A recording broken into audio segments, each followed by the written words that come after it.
Prawns biryani खायची तुला? ठीक आहे. स्वागत आहे तुमचं माझ्या चॅनल क्रेविंग कट्टामध्ये. आज आपण बघणार आहोत कोलंबी बिर्याणीची रेसिपी.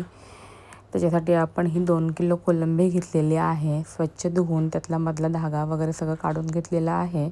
त्याच्यामध्ये नंतर हळद 1 चम्मच, गरम मसाला, मीठ थोडंसं, अद्रक लसूणची पेस्ट, बिर्याणी मसाला हा घातलेला आहे. त्याच्यामध्ये धणे पावडर, कोथिंबीर आणि त्याच्यामध्येच आपण पुदिन्याची पानं वगैरे घालून असं चांगलं मॅरिनेट करून घेतलेलं आहे. आणि दुसरीकडे आता आपण काय करणार आहोत, जो बिर्याणीसाठी राईस लागणार आहे तो बॉईल करून घेणार आहोत. त्याच्यासाठी मी अर्धा तास आधीच जो राईस होता तो भिजत घातलेला, बासमती राईस. आणि त्याच्यानंतर तो भिजून झाल्यानंतर चांगलं पाणी उकळवलं, त्याच्यामध्ये खडे मसाले घातलेले आहेत आणि राईस जो आहे तो त्याच्यामध्ये बॉईल करून घेतलेला. हा 80 to 90% शिजवायचा आहे राईस, आपल्याला पूर्ण शिजवायचा नाही आहे. त्याच्यानंतर राईस गाळून घेतलेला आहे. त्याच्यानंतर आपण ही आता कोलंबी बनवणार आहोत बिर्याणीची. त्यासाठी तेल घेतलेलं आहे. तेलामध्ये आपण कांदा चांगला परतून घ्यायचा आहे. अद्रक लसूणची पेस्ट घातलेली आहे ही. त्याच्यानंतर आपण टोमॅटो घालतो आहे त्याच्यामध्ये. असे चिरलेले टोमॅटो आहेत ते आपण घालणार आहोत. हे सगळे मसाले आहेत, हळद, कोळी मसाला, परत गरम मसाला, बिर्याणी मसाला, धना पावडर, हे सगळं घालून चांगलं मिक्स करून घ्यायचं आहे.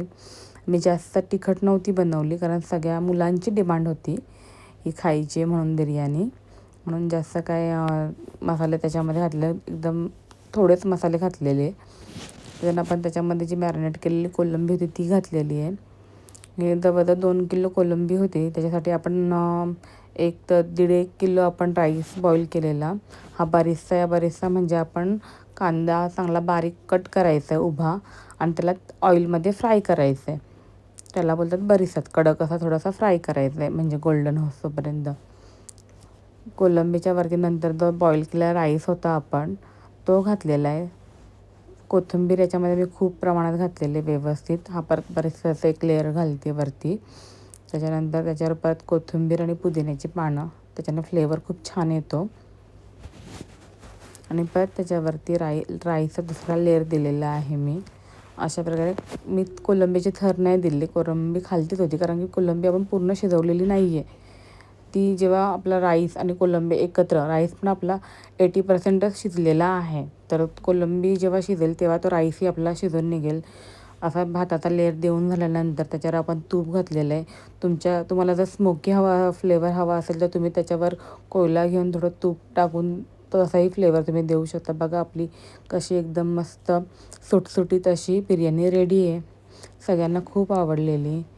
तुम्ही हे नक्कीच ट्राय करून बघा. आणि माझ्या चॅनलला नवीन असाल तर प्लीज फॉलो, शेअर, सबस्क्राईब करायला विसरू नका. बेल आयकॉन दाबायला विसरू नका, जेणेकरून तुम्ही माझ्या नवनवीन व्हिडिओ अशाच प्रकारे पाहू शकाल. धन्यवाद.